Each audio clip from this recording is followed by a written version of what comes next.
Hello and welcome to the Genuine Learning Blog. My name is Melisa Galasso and I am excited to be with you today to continue our conversation on the update to the Conceptual Framework, talking about our new chapter, Chapter 5, Recognition and Derecognition.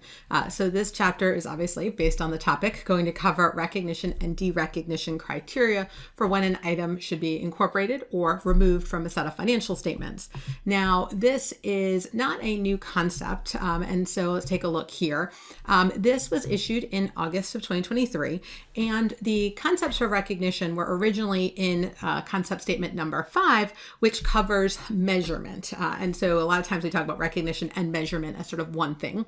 But what we decided to do here, or what FASB decided to do, honestly, is they decided to break it out and have recognition and derecognition be its own chapter as we go through this. And so in the Statement of Financial Accounting Concepts number 8, Chapter 5, we're going to address recognition and derecognition as part of just the overall conceptual framework update. So we talked last week about the update related to the reporting entity. This is something that the FASB started and then stopped for a little while and then restarted. And so we're starting to see some progress. There we go. Progress being made as we go through it. So what is recognition here? So as we look at some of the considerations, recognition is the process of incorporating an item in financial statements of a reporting entity, which again, we defined last week, as an asset, liability, equity, revenue, expense, loss, or investment by or distribution to owners. And we call those elements, right? So first you have to meet the definition of an element. And then recognition is the process of incorporating it in the financial statements. And when we talk about recognition, that is being both words and numbers showing up in the financial statement totals. So that's different than disclosure, which, has words and numbers, but is not in the actual financial statements. And so when we're talking about recognizing, we're talking about them in the financial statements themselves. So you recognize an asset and then you can de-recognize an asset when it's sold, for example.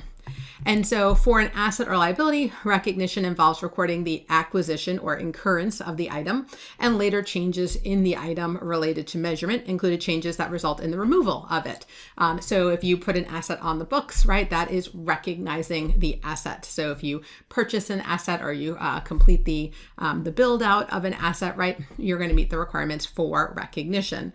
Disclosure of an amount by another means is not substitution for recognition, right? Recognition, when you meet the recognition criteria, actually gets included in the financial statements. And so what meets those recognition criteria? So an item and its financial statement information must meet 3 criteria in order to be recognized in the financial statements, obviously subject to the cost benefit as well as materiality considerations. So the first one is definitions. The line item has to meet the definition of an element. So it has to be revenue, expense, gain, loss, asset, liability, right? As we go through it. So it has to meet one of those. And then measurability, the item is measurable and has a relevant measurement attribute. So we have a number that we can put with it. And then the third criteria in order to recognize an item is faithful representation. The item can be depicted and measured with faithful representation, right? So it's something that we are able to rely on as we go through it. And so last year, in August of 2022, I wrote a book on nonprofit accounting, and it was very interesting having to explain the concept of recognition in sort of layman's terms. And so I sort of wish some of this was available back when I wrote the book to help explain, what we talk about when we say you recognize something in, right? People are like, you recognize something like, oh, I recognize that as an apple, right? I recognize it. And we're like, no, recognize meaning that you're incorporating it into the financial statements. And so I'm really excited about this. This is, I think, something that adds a little bit of value, but they didn't just address recognition. They also included derecognition because things come off, right? Whether it's being sold or whether it's no longer in use, right? And so derecognition is the process of removing an item from the financial statements of a reporting entity as an asset, liability, or equity.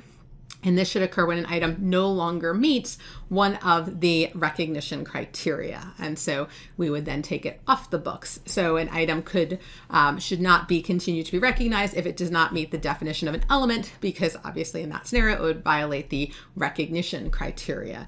And so as we look at this, derecognition is taking it off the books. All right, so that is our two-part series on changes to the concept statements. We will return to our normally scheduled what's going on in the A&A world from a more coming down the pike perspective. But I thought it was important to really talk about some of these changes because they often go unnoticed. Concept statements aren't authoritative. They're really only used by the FASB in designing future ASUs. But if you think about it, these future ASUs are based on these changes. And so these changes are important for people to be aware of. So I want to thank you guys so much for joining me, and I hope to see you on a future blog. Have a great day, guys. Bye-bye.